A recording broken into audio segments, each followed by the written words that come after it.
আমি অফিসে যাচ্ছি, আমার কাজ আছে, জরুরি কাজটা করে। এখন তোমার কাজ আর কাজ, তোমাকে না বলেছে আমাকে নিয়ে একটু ঘুরতে যেতে।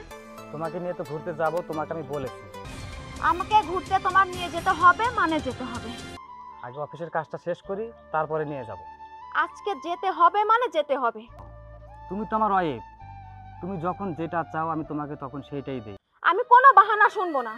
আমি তো তোমাকে বলেছি যে তোমাকে আমি নিয়ে যাব। আজ আমাকে নিয়ে যেতেই হবে, কোনো কাজ হবে না আজকে। আহা, তুমি এত রাগ করছো কেন? আমি শুনবো না, আমাকে নিয়ে যেতে হবে মানে যেতে হবে।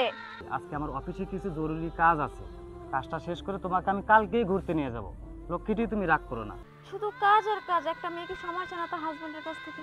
তোমাকে তো সবসময় সময়ই দেই, কিন্তু আমার কাজ না করলে তোমাকে খাওয়াবো কি?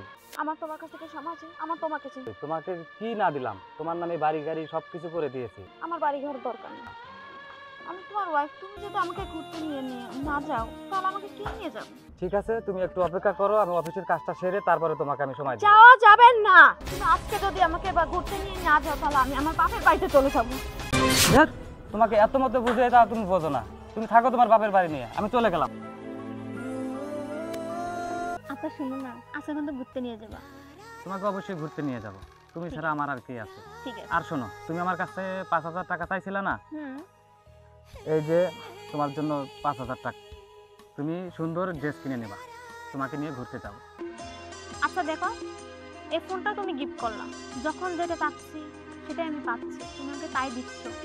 কিন্তু তোমার সাথে আমার একসাথে কবে হবে? এত টেনশন করছো কেন?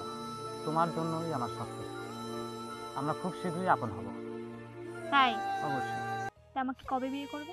এই কয়েকটা দিন অপেক্ষা করো, খুব শীঘ্রই আমরা দুজন বিয়ে করতে যাচ্ছি। তাই যেন তুমি এত হয়। টেনশন করো না। তাহলে শোনো, আজকে ঘুরতে যাব।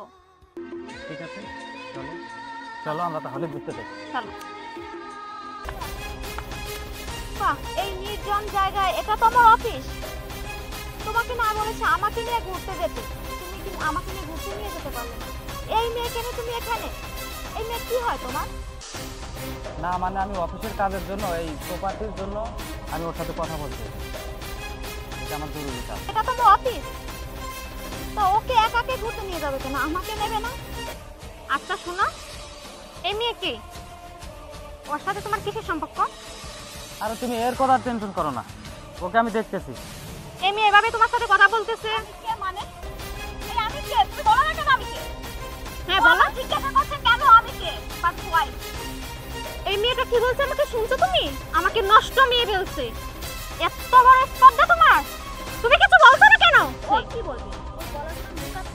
আমি যে নষ্ট, আমি লোকে লোকে দেখছি আর তোমাকে দেখছি, তুই তো নোংরা। আমি তো খুব কম বলা হয়ে গেছে। আমি এটা দেখতে আসার কথা ছিল, আমাকে আমি বাসায় গিয়ে তোমার সাথে আমার ঘুরতে যাওয়ার কথা ছিল বাসায়। তোমাকে এখানে কে আসতে বলেছে? আমার ইচ্ছা আমি আসবো, তুমি এই মেয়েটাকে নষ্ট করার জন্য এখানে নিয়ে আসছো। আমি বলছি তোমাকে ঘুরতে নিয়ে। দেখো তুমি আমাকে বাসায় একা রেখে কেন কষ্ট করার জন্য? এটা তোমার প্রপার্টি, এটা প্রপার্টি। দেখো তুমি রাগ করো না, তুমি এখান থেকে বাসায় চলে যাও। তুমি এখন আমার সাথে যাবে, এটা তোমার প্রপার্টি। এটা দেখার জন্য, এটা দেখার জন্য যেখানে এটা কথা ছিল নাকি আমার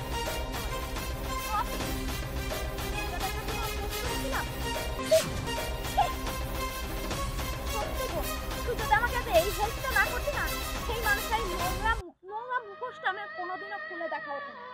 আর এটা দেখানোর জন্য তুই যে হেল্পটা করেছিস না, আমি তো বলে প্রকাশ করতে পারবো না যে তুই আমাকে কতটা উপকার করেছিস, কতটা হেল্প করেছিস। এই নোংরা মানুষটা নোংরা আমি কখনো বুঝে উঠতে পারবো না। শুনেন, আমাদের দুই বান্ধবী প্ল্যান করা হয়েছে, ঠিক আছে? আর শুনেন, একটা মানুষে এতবার ঠকাইতেছেন আপনি, এটা আমার দেখে অসহ্য হলো না। আজকে এই নাটকটা আমরা দুজনে সাজিয়েছি, আর আমি একটা মেয়ে হইয়া আর একটা মেয়ে কখনো ক্ষতি চাবো না। ও, তার মানে তুমি আমার সাথে এতদিন পরে নাটক করেছো? হ্যাঁ, নাটকটা ও করাই, নাটকটা আমি করিয়েছি। আর ও আমাকে শুধু সহযোগিতা করেছে, ওর সহযোগিতা ছাড়া তো আমি তোমার এই রূপটা দেখতে পারতাম না। আচ্ছা, আমি তোমার স্ত্রী হিসেবে এতটাই অযোগ্য যে আমাকে রেখে, আমার কি নেই যে আমাকে রেখে তোমার আরো মেয়ের দরকার আছে? দিনের পর দিন একটা করে একটা তুমি চেঞ্জ করে যাচ্ছ। আচ্ছা, আমার একটা প্রশ্নের উত্তর দেবে? তুমি কিভাবে পারলে আমাকে আমাকে দিনের পর দিন ঠকাতে? তুমি একবার আমার জায়গা নিজেকে দাঁড় করে দেখো না। কই, আমি তো একটা পুরুষ লোকের সঙ্গে সম্পর্কে জড়াতে পারিনি, পরকীয়ায় লিপ্ত হই। ধরো আমার জায়গায় তুমি, আমি এরকম একটার পর একটা ছেলে পাল্টাবো আর একটার পর একটা ছেলের সঙ্গে পরকীয়া আসক্ত হবো, লিপ্ত হবো, তোমার সহ্য হবে? মানতে পারবে? উত্তর দাও, পারবে? কথার উত্তর দাও। আমি একটা মেয়ে, আমি তো একটা নারী, তুমি কি করে পারলে আমার কথাটা না ভাবলে? তুমি জানো না আমার কষ্ট, কি করে পারলে? কিভাবে পারলে তুমি? একবারও বুঝলে না আমার কষ্টটা? ঠিক আছে, আমি আমার ভুলটা বুঝতে পেরেছি। আমি আজকের পর থেকে আর কোনো পরকীয়া করব না। আমি তোমার হাত ধরেছি, তুমি আমাকে ক্ষমা করে দাও। প্রয়োজন হলে তোমার আমি পা না না ধরবো। না, প্লিজ, তুমি আমার স্বামী, তুমি আমাকে পাপের ভাগী বানিও না। তুমি শুধু আমাকে ভালোবেসো, আমাকে সময় দিও, তোমাকে ছাড়া কিছু চাই না। টাকা পয়সা বাড়ি গাড়ি একটা মেয়ে কিছু চায় না, সে শুধু তার স্বামীকে চায়, তার কাছ থেকে একটু সময় চায়। আমাকে তোমার কাছে টেনে নাও, আমার কিছু চাই না, আমার কিচ্ছু লাগবে না। আপনাদের সবাইকে আমার পক্ষ থেকে একটা মেসেজ দেওয়ার আছে। আসলে এতক্ষণ আপনারা যা দেখলেন এটা আমাদের একটা সাজানো নাটক ছিল, আপনাদের মাধ্যমে কিছু জানানোর, আমাদের মাধ্যমে একটা মেসেজ, আর কিছু না। কারণ আসলেই এখনকার যুগে এই পরকীয়াটা এমনভাবে বিস্তার লাভ করেছে যে আমার মতন হাজার হাজার মেয়েদের সংসার ভেঙে খান খান হয়ে যাচ্ছে। এমনকি অনেকে বাধ্য হয়ে সুইসাইড করতেছে। আর একটা মেয়ের কতটা কষ্ট হয় তার স্বামী পরকীয়ায় লিপ্ত হলে শুধু উপরওয়ালা জানে, হাসি মেয়েটাই জানে। আর যে দেখছেন আমরা, আমার বান্ধবী, আসলে আমরা সবাই মিলেই আপনাদেরকে মেসেজটা দিতে চেয়েছি। কখনো বউ রেখে পরকীয়া করতে যাবেন না।